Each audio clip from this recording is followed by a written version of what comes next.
1ถ้วยตวงสามารถหุงออกมาได้เป็นข้าวสวย1-2จานนะคะปกติตัวเองจะหุงที่3ถ้วยตวงต่อครั้งเพื่อเก็บเอาไว้ในตู้เย็นเอาไว้อุ่นกินหรือทำข้าวผัดทีหลังค่ะข้าวที่ขายในอเมริกาสะอาดมากๆเลยนะคะดังนั้นไม่จำเป็นต้องซาวข้าวหลายครั้งสามารถซาวข้าวแค่ครั้งเดียวได้เลยค่ะ หลังจากนั้นก็ใส่น้ำสะอาดให้ท่วมข้าวไม่ต้องตวงหรือคำนวณน้ำให้ยุ่งยากเลยใช้นิ้วตัวเองนี่แหละค่ะวัดกะระดับเอาเลยใส่น้ำเสร็จแล้วก็เกลี่ยข้าวให้ได้ระดับเสมอๆกันนะคะก่อนที่เราจะใช้นิ้ววัดระดับน้ำค่ะ การวัดระดับน้ำจะเริ่มวัดจากระดับน้ำด้านบนข้าวจนมาถึงครึ่งข้อนิ้วเรา ถ้ากลัวนิ้วตัวเองจะยาวไม่ได้มาตรฐานก็เอาไม้บรรทัดวัดที่นิ้วนะคะ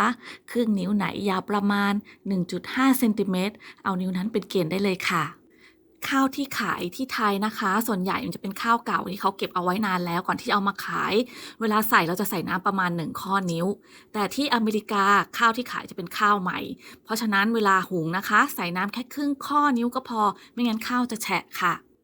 จิ้มปลายนิ้วลงไปจนสัมผัสข้าวด้านบนนะคะไม่ต้องจิ้มลงไปจนสุดถึงก้นหม้อนะแล้วเราก็จิ้มลงไปให้ทั่วๆเผื่อเราจะเกลี่ยข้าวไม่ได้ระดับเราจะได้รู้ว่า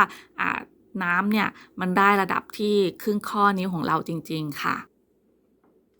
จากนั้นเราก็กดหุงข้าวได้เลยนะคะหม้อหุงข้าวรุ่นที่ตัวเองใช้เนี่ยมันจะมีโหมดการทำงานหลายโหมดนะปกติก็จะเลือกที่หุงข้าวขาวหรือ white rice นะคะแล้วก็นอนรอไปเลยค่ะประมาณ20นาทีเท่านั้นเองถ้ามีเลขขึ้นโชว์แบบนี้นะคะแสดงว่าข้าวใกล้สุกแล้วนะคะมันจะมีการนับถอยหลังเป็นนาทีให้เราดูทีนี้ว่าไอ้ตัวนี้เนี่ยมันเป็นเลข9ก็แสดงว่าอีก9นาทีเราก็จะได้กินข้าวแล้วค่ะ